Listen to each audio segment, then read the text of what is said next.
ఓం శ్రీ సాయినాథాయ నమః. శ్రీ సాయి సచ్చరిత్రము 39వ అధ్యాయము. ప్రస్తావన. భగవద్గీత శ్లోకమునకు బాబా చెప్పిన అర్థము. సమాధి మందిర నిర్మాణము. ఈ అధ్యాయములో భగవద్గీత యందు గల ఒక శ్లోకమునకు బాబా చెప్పిన అర్థమున్నది. కొందరు బాబాకు సంస్కృతము తెలియదనియు అది నానాసాహెబ్ చందోర్కర్ చెప్పినదనియు అనుటచే హేమాడ్ పంతు 50వ అధ్యాయంలో ఈ సంగతిని విశదీకరించారు. 2 అధ్యాయముల్లోనూ ఒకే విషయం ఉండుటచే రెండును ఇందులో పొందుపరచడమైనది. ప్రస్తావన. షిరిడి పవిత్రమైనది, ద్వారకామాయి పావనమైనది. ఏలన శ్రీ సాయి అచటనే నివసించుచు తిరుగుచు మసలుచు తుదకు అక్కడనే మహాసమాధి పొందిరి. షిరిడి గ్రామ ప్రజలు ధన్యుడు. వారి సర్వ కార్యములను బాబా నెరవేర్చుచుండెను. బాబా వారి కొరకే చాలా దూరం నుండి అచటకు వచ్చెను. మొదట షిరిడి చాలా చిన్న గ్రామము. సాయిబాబా అచట నివసించుటచే దానికి గొప్ప ప్రాముఖ్యము వచ్చెను. తుదకది పవిత్రమైన యాత్రాస్థలమాయెను. అచట నుండి స్త్రీలు కూడా ధన్యులు. బాబా యందు వారి భక్తి నిస్సంశయముగా పరిపూర్ణమైనది. బాబా మహిమను వారు స్నానము చేయునప్పుడు, విసురునప్పుడు, రుబ్బునప్పుడు, ధాన్యము దంచునప్పుడు, తదితర గృహ కృత్యములు చేయనప్పుడు పాడుచుండెడివారు. వారి భక్తి ప్రేమలు పావనములు. వారు చక్కని పాటలు పాడుచుండెడివారు. అవి పాడిన వారికి విన్నవారికి మనశ్శాంతి కలుగుచుండెను. భగవద్గీత శ్లోకమునకు బాబా చెప్పిన అర్థము. బాబాకు సంస్కృతము వచ్చునని నమ్మువారుండరు. ఒకనాడు భగవద్గీతలోని ఒక శ్లోకమును బాబా చక్కని అర్థము నానాసాహెబ్ చాందోర్కర్కు బోధించి ఆశ్చర్యం కలుగు చేశాను. ఈ విషయంను గూర్చి బివి దేవ్ గారు శ్రీ సాయిలీలా సంపుట 4 పుట 563 స్ఫుట విషయమందు వ్రాసినారు. వారు స్వయంగా నానాసాహెబ్ చందోర్కర్ వద్ద నుంచి కొన్ని సంగతులు తెలుసుకుంటచే ఆ వృత్తాంతము ఈ దిగువనివ్వబడెను. నానాసాహెబ్ చాందోర్కర్ వేదాంతములు బాగా చదివినవారు. ఆయన భగవద్గీతను వివిధ వ్యాఖ్యానములలో చదివి ఉన్నందున తన పాండిత్యమును గర్వించుచుండెను. బాబాకి విషయము కానీ సంస్కృతము కానీ తెలియదని ఆయన అభిప్రాయము. అందుచే ఒకనాడు బాబా అతని గర్వమణచెను. ఆ తొలి రోజులలో భక్తులు గుంపులు గుంపులుగా రానప్పుడు బాబా భక్తుల సంశయం తీర్చుంటకు ఒంటరిగా వారితో మసీదులో మాట్లాడుచుండిరి. బాబా దగ్గర నానా కూర్చొని వారి కాళ్ళను నొత్తుచూ నోటిలో ఏదో గొణుగుచుండెను. బాబా, నానా, ఏమి గొడుగుచున్నావు? నానా, సంస్కృత శ్లోకము వల్లించుచున్నాను. బాబా, ఏ శ్లోకము? నానా, భగవద్గీతలోనిది. బాబా, గట్టిగా చదువుము. నానా, భగవద్గీత 4వ అధ్యాయము 34వ శ్లోకము ఈ క్రింది విధముగా చదివాను. తద్విద్ది ప్రణిపాతేన పరిప్రశ్నేన సేవయ ఉపదేక్షంతి తే జ్ఞానం జ్ఞానిన తత్వం దర్శినః. బాబా, నానా, అది నీకు బోధపడినదా?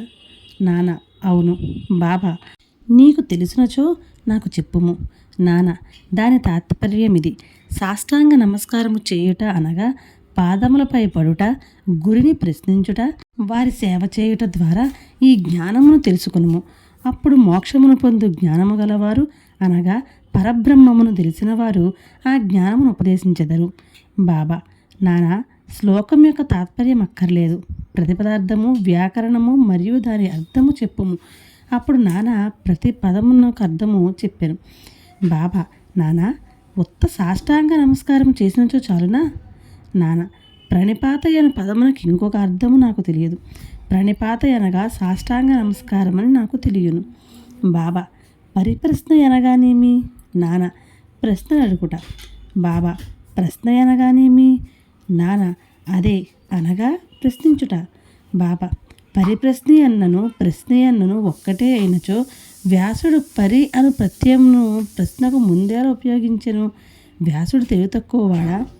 నానా, పరిప్రశ్న అయిన మాటకు నాకితర అర్థమేదియూ తెలియదు. బాబా, సేవ అనగానెట్టిది? నానా, ప్రతిరోజు మేము చేయనట్టిది. బాబా, అట్టి సేవ చేసిన చాలునా? నానా, సేవ అయిన పదమునకు ఇంకొక వేరే అర్థమేమీ గలదో నాకు తోచటలేదు. బాబా, 2వ పంక్తిలో ఉపదేక్షంతితే జ్ఞానం అను దానిలో జ్ఞానం అన్న పదం ఉపయోగించకుండా ఇంకొక పదం ఉపయోగించగలవా? నానా, అవును. బాబా, ఏ పదము? నానా, అజ్ఞానము. బాబా, జ్ఞానమునకు బదులు అజ్ఞానం ఉపయోగించినచో ఈ శ్లోకంలో ఏమైనా అర్థము గలదా? లేదు. శంకర భాష్యం ఆ విధముగా చెప్పుటలేదు. బాబా, వారు చెప్పనిచో పోనిము. అజ్ఞానమను పదము ఉపయోగించినలా తగిన అర్థము వచ్చినప్పుడు దానిని ఉపయోగించడానికి ఏమైనా ఆక్షేపణ గలదా? నాన్న, అజ్ఞానమును పదమును చేర్చి దాని అర్థమును విశదపరచడం నాకు తెలియదు. బాబా, కృష్ణుడు అర్జునుని జ్ఞానులను తత్వదర్శులను నమస్కారము ప్రశ్నించుట సేవ చేయమని చెప్పనేలా? స్వయముగా కృష్ణుడు తత్వదర్శి కాడా? వారు నిజముగా జ్ఞానమూర్తియే కదా? నాన్న, అవును, అతడు తత్వదర్శి. కానీ అర్జునుడి ఇతరుల జ్ఞానులను ఎలా సేవించమనను నాకు తోచుటలేదు. బాబా, నీకది బోధపడలేదా? నాన్న సిగ్గుపడెను. అతని గర్వమణగెను. అప్పుడు బాబా ఇట్లు వ్యాఖ్యానించెను. జ్ఞానుల ముందు ఉత్త సాష్టాంగ నమస్కారము చేసినచో సరిపోదు. మనము సద్గురువునకు సర్వస్వ శరణాగతి చేయవలెను. ఊరక ప్రశ్నించుట చాలదు. దుర్బుద్ధితో కానీ దొంగ ఎత్తుతో కానీ వారిని బుట్టలో వేయుటకు కానీ వారి తప్పులను పట్టుటకు కానీ పనికిమాలే ఆసక్తితో కానీ అడగకూడదు. నిజముగా తెలుసుకొని దానిచే మోక్షము పొందుటకు కానీ ఆధ్యాత్మిక అభివృద్ధికి కానీ అడగవలను. సేవ అనగా ఇష్టమున్నచో చేయవచ్చును, లేనిచో మానవచ్చుననే అభిప్రాయముతో చేయునది సేవ కాదు. శరీరము తనది కాదనియు దానికి తాను యజమాని కాదనియు శరీరము గురువు గారిదనియు వారి సేవ కొరకే శరీరం ఉన్నదనియు భావింపవలెను. ఇట్లు చేసినచో సద్గురువు శ్లోకములో చెప్పినబడిన జ్ఞానమును బోధించును. గురువు అజ్ఞానమును బోధించునని అనగా నానాకు అర్థము కాలేదు. బాబా, జ్ఞానము ఉపదేశం ఎట్లగును అనగా సాక్షాత్కారము బోధించుట ఎట్లు? అజ్ఞానము నశింపజేయుటయే జ్ఞానము. జ్ఞానేశ్వర మహారాజు ఇట్లు చెప్పియున్నారు.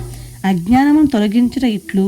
ఓ అర్జున, స్వప్నము నిద్ర తొలగిపోయినచో మిగులునది నీవుగా గ్రహింపుము. జ్ఞానమనగా అజ్ఞానమును నశింపజేయుటయే, చీకటిని తరుముటయే వెలుతురు. ద్వైతమును నశింపజేయుటయే అద్వైతము. ద్వైతమును నశింపజేసేదమనగా అద్వైతమును గూర్చి చెప్పుట. చీకటిని నశింపజేసేదమనినచో వెలుతురును గూర్చి చెప్పుట. అద్వైతమును పొందవలనన్నచో ద్వైతమును భావమును మనలో నుంచి తీసివేయవలెను. అదే అద్వైతమును పొందు జ్ఞానము. ద్వైతములోనే ఉండి అద్వైతమును గూర్చి మాట్లాడగలవారెవ్వరు? ఎవరైనా అట్లు చేసినచో నా స్థితిలోనికి వారు రానిదే వారికి అది ఎట్లు తెలియను? దానిని ఎట్లు పొందెదరు?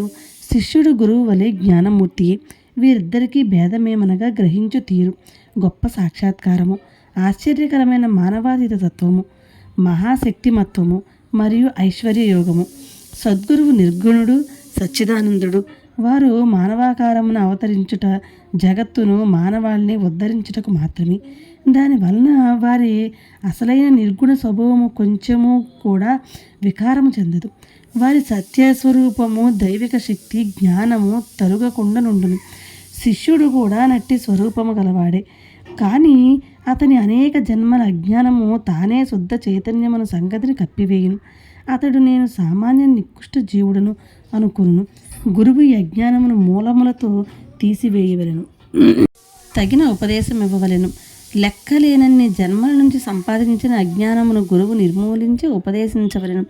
ఎన్నో జన్మల నుంచి తాను నికృష్ట జీవుడననుకును శిష్యునికి గురువు నీవే దైవము, శక్తియుతుడవు, ఐశ్వర్యశాలివి అని బోధించును. అప్పుడు శిష్యుడు కొంచెము కొంచెముగా తానే దైవమని గ్రహించును. తాను శరీరమనియు తానొక జీవమనియు లేదా అహంకారమనియు దేవుడు లోకము తనకంటే వేరనియు తలంచు నితాంత భ్రమ అనేక జన్మల నుంచి వచ్చుచున్న దోషము.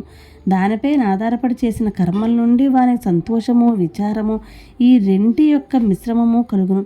ఈ భ్రమను, ఈ దోషమును, ఈ మూల అజ్ఞానమును గూర్చి అతడు విచారమారంభించవలెను. ఈ అజ్ఞానం ఎట్లు అంకురించినది, అది ఎక్కడున్నది అను దానిని చూపుటయే గురూపదేశమందరు.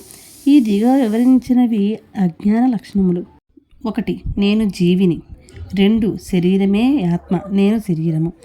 3. భగవంతుడు, ప్రపంచము, జీవుడు వేర్వేరు. 4. నేను దేవుడను కాను. 5. శరీరం ఆత్మ కాదని తెలుసుకొనకుండుట. 6. దేవుడు, జీవుడు, ప్రపంచము ఒకటే అని తెలియకుండుట. ఈ తప్పులన్నీ చూపించినదే శిష్యుడు దేవుడనగా ప్రపంచమనగా శరీరమనగానేమో తెలియజాలడు. వానితో వానికి ఎట్టి సంబంధము కలదో, ఒకటి ఇంకొకటి కంటే వేరైనదా లేక రెండును ఒకటేనా అన్న సంగతి గ్రహింపజాలడు. ఈ సంగతులను బోధించుటకుగా వాని అజ్ఞానము నశింపజేయుటకు చెప్పునది జ్ఞానమా అజ్ఞానమా? జ్ఞానమూర్తి అయిన జీవునకు జ్ఞానోపదేశము చేయనేలా? ఉపదేశమన్నది వాని తప్పును వానికి చూపి వాని అజ్ఞానము నశింపజేయుట కొరకే. బాబా ఇంకను ఇట్లను. 1. ప్రణిపాతమనగా శరణాగతి చేయుట.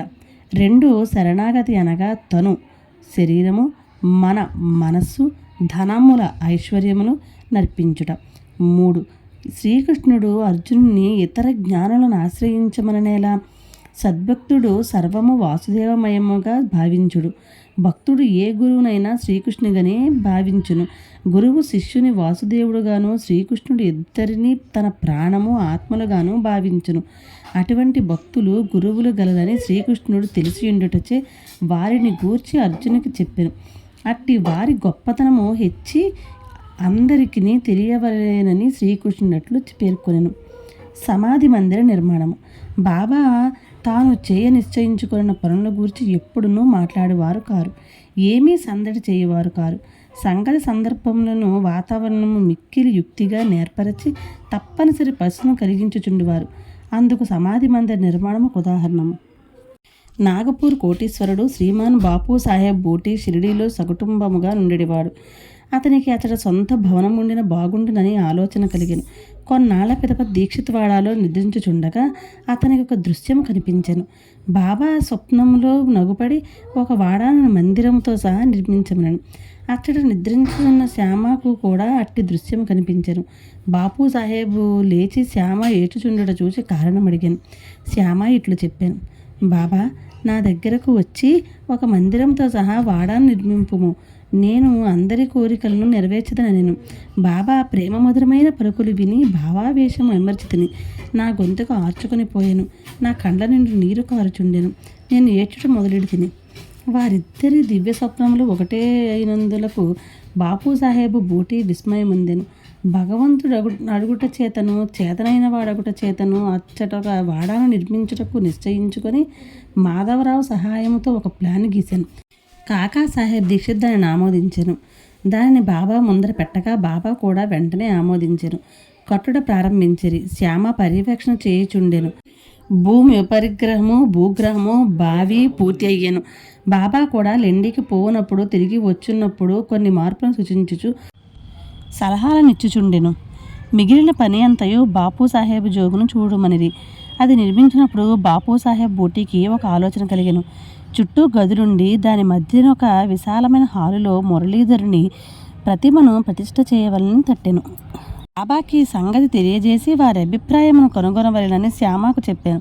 వాడా పక్క నుండి బాబా పోవుచుండగా వారిని శ్యామ ఈ విషయం అడుగగా బాబా అందులకు సమ్మతించి దేవాలయము పూర్తి కాగానే నేనే అచ్చటకు నివసించుటకు వచ్చేదను అని వాడా వైపు చూచుచూ, వాడా పూర్తి అయిన పిమ్మట మనమే దానిని ఉపయోగించుకొనవలెను. మనం అందరం అచ్చట నుందుము, అందరూ కలిసిమెలిసి ఆడుకొందుము, ఒకరినొకరు కౌగలించుకొని సంతోషంగా నుండవచ్చును అనెను. దేవస్థాన మధ్య మందిరము కట్టుట గది తగిన సమయమా అని శ్యామ అడుగగా బాబా సమ్మతించుటచే శ్యామ కొబ్బరికాయ తెచ్చి పొగలగొట్టి పనిని ప్రారంభించాను. కొద్ది కాలంలో పని పూర్తి అయ్యను. మురళీధర విగ్రహము తయారు చేయడానికి ఆజ్ఞాపించిరి. అది తయారు కాక మునిపే కొత్త సంగతి జరిగెను. బాబాకు తీవ్రమైన జ్వరము వచ్చెను. వారు కాయమును విడుచుటకు సిద్ధముగా నుండిరి. బాపు సాహేబు మిక్కిలి విచారగ్రస్తుడాయను, నిరాశపడెను. బాబా సమాధి చెందినచో తన వాడా బాబా పాదములచే పవిత్రము కాదనియు, తాను మదుపు పెట్టిన ₹1,00,000 వ్యర్థమవుననియు చింతించెను. కానీ బాబా సమాధి చెందక ముందు నన్ను రాతివాడాలో నుంచుడు అన్నట్టు పలుకులు బాపు సాహెబుకే గాక అందరికీ ఊరట కలిగించెను.